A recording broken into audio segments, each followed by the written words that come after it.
Olá pessoal, bom, estamos aqui para mais alguns comentários acerca aí do nosso DEA, ok? Do nosso desfibrilador automático externo. Bom, hoje nós vamos falar a respeito da utilização do equipamento, do que ele pode nos dar de informação durante o atendimento, quais os recursos esse equipamento pode nos proporcionar diante de uma situação real. Então, nós já realizamos alguns treinamentos, utilizamos dispositivos de feedback, utilizando os manequins na Little Wayne, um aplicativo, mostrando a real necessidade de uma reanimação de alta qualidade. Falamos da relação da profundidade das compressões, da frequência, do retorno do tórax à posição inicial, do posicionamento correto das mãos para fazer uma boa reanimação, ok? E lá no aplicativo é muito legal, muito bom, Mas no aplicativo ele funciona por um sistema de Bluetooth, é uma excelente ferramenta para treinamento, para aperfeiçoarmos a nossa técnica, ok? Mas numa vítima real, infelizmente ela não tem um dispositivo de Bluetooth no externo, para que a gente possa usar o aplicativo e nos dar esse feedback em tempo real, ok? Mas este aparelho aqui, ele pode nos proporcionar efetivamente essa relação de feedback, tá? Então isso é uma coisa muito interessante que esse equipamento aqui pode nos fornecer. Bom, então eu vou apresentar aqui algumas questões relacionadas ao equipamento e aí nós vamos discutindo essas questões. Então, primeiramente, eu não preciso tirar o equipamento da case para utilizar o equipamento, porque a case vai dar uma certa proteção para o meu equipamento, ok? Então aqui eu tenho uma saliência aqui, uma concavidade, eu tenho aqui uma indicação aqui, ó, levante para abrir. Vou destravar a tampa e vou fazer a retirada da tampa do equipamento.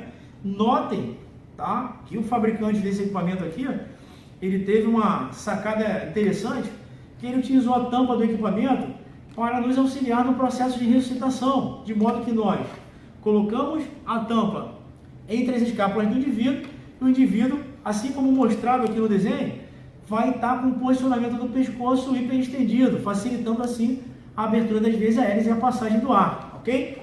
Então essa tampa aqui, ó, ela vai ser utilizada, ou ela pode ser utilizada como um adjunto no atendimento a uma PCR, ok? Bom, retiramos a tampa, nós temos aqui o eletrodo. Então notem que obrigatoriamente neste equipamento o eletrodo ele fica conectado, ok? Ele não deve ser desconectado em hipótese alguma. Por quê? Nos vídeos anteriores eu informei lá que a gente não precisa fazer o teste, porque o próprio equipamento ele faz um autoteste regular do equipamento. Então, se o eletrodo fica desconectado, o aparelho no teste vai acusar que tem alguma pane. E aí vai consumir a bateria, porque ele vai continuar fazendo teste. E pode ser que quando a gente necessite utilizar, ele esteja com a bateria fraca, ok? Alguns modelos de equipamento vêm com um dispositivo aqui, ó, vem com um adjunto, tá?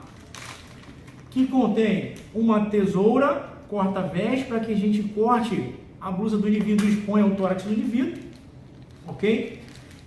Um par de luvas de procedimento,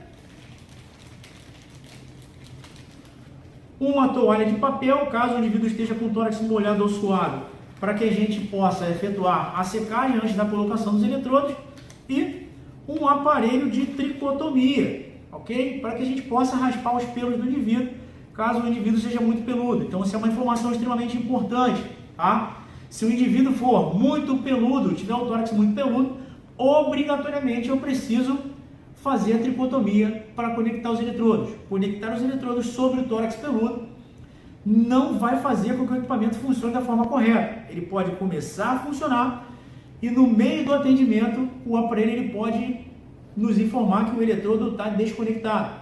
E aí nós vamos ficar buscando algumas questões, algumas informações e vamos acabar não encontrando efetivamente essas informações, ok?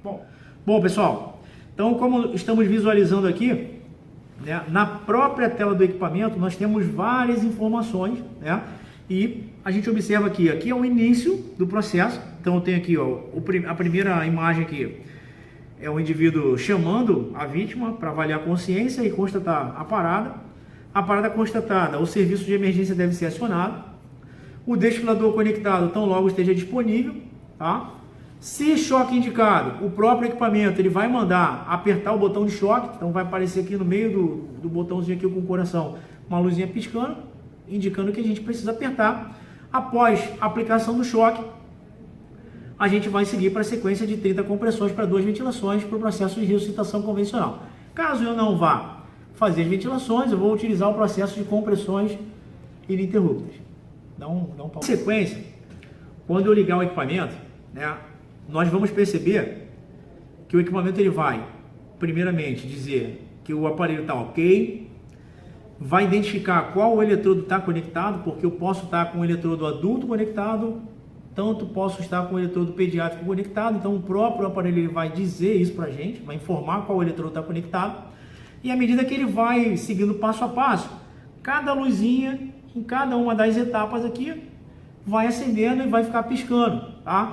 Além desse visor de cristal líquido mostrar efetivamente o procedimento que tem que ser feito, ainda temos o sinal de áudio do equipamento que vai nos falar ou nos orientando qual o procedimento deve ser executado, ok? Então eu vou ligar o aparelho, vou parar de falar um pouquinho, para que a gente possa escutar o que o aparelho vai dizer para a gente, ok? E na sequência eu dou continuidade. Então eu vou apertar o botão, ok? Notem que apareceu um xizinho vermelho, isso é perfeitamente normal. Adultos. Então ele informou o eletrodo. Unidade ok. Então quando ele dá o ok, o vizinho verde está lá. Fique calmo. Verifique a responsividade. Peça por ajuda. Coloque os eletrodos de desfibrilação no peito do paciente. Então a informação que o aparelho dá para conectar os eletrodos.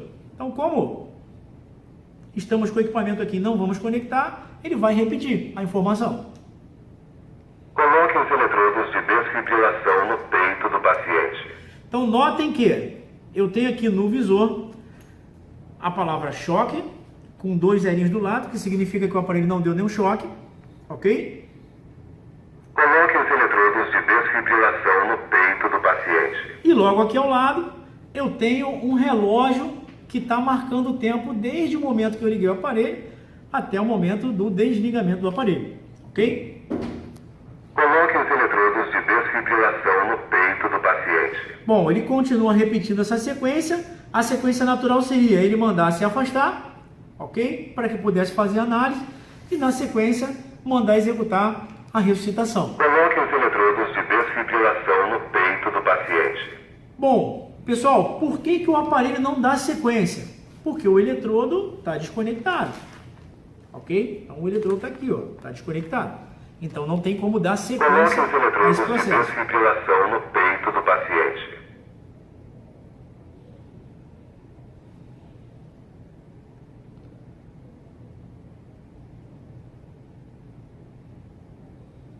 Coloque os eletrodos de desfibrilação no peito do paciente. Inicie a RCP. Bom, percebam que após aproximadamente 1 minuto e 40, Inicie a RCP. o equipamento pedindo para conectarmos o eletrodo, ele muda a configuração. Ele piscava aqui e agora pisca aqui. Inicie a RCP. E aqui no visor aparece a informação inicie a RCP e nós escutamos o áudio que o equipamento está mandando iniciarmos a Inicie RCP. a RCP. Muito bem. Como eu falei para vocês, esse equipamento é um equipamento que tem a possibilidade de nos dar algumas orientações Inicie a RCP. em uma situação real de como estamos executando o processo. Então, escutem o que o aparelho vai falar para a gente agora. Inicie a RCP.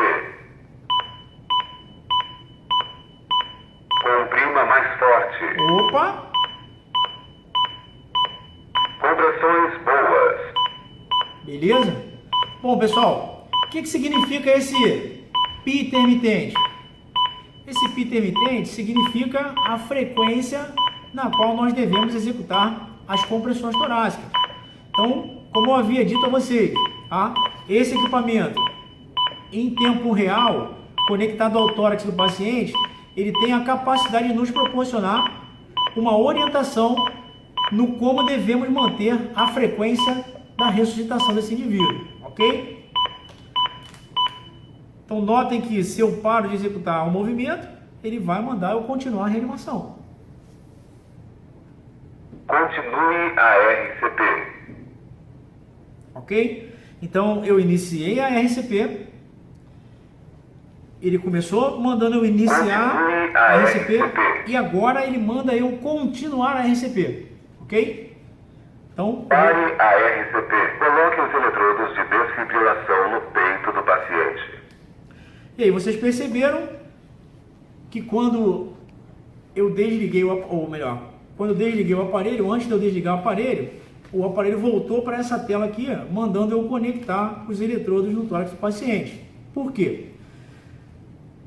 Os engenheiros que desenvolveram o equipamento, eles colocaram o equipamento para funcionar da seguinte forma: se eu ligo o aparelho e não conecto os dispositivos no tórax do paciente, após 1 minuto e 40, sem o aparelho detectar que os eletrodos estão conectados, automaticamente ele muda a configuração do equipamento, mandando eu iniciar a RCP, considerando que não há ninguém executando uma reanimação efetivamente nesse indivíduo, então o aparelho nos alerta para que a reanimação seja iniciada. Para quê? Para que a gente possa proporcionar a circulação do sangue desse indivíduo.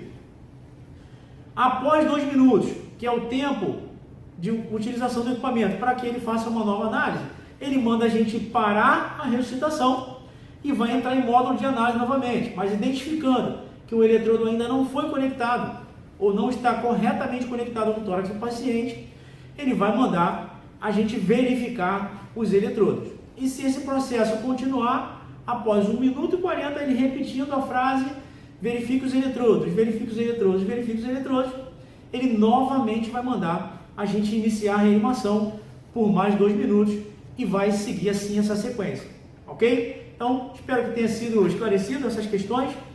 Até o próximo vídeo, pessoal.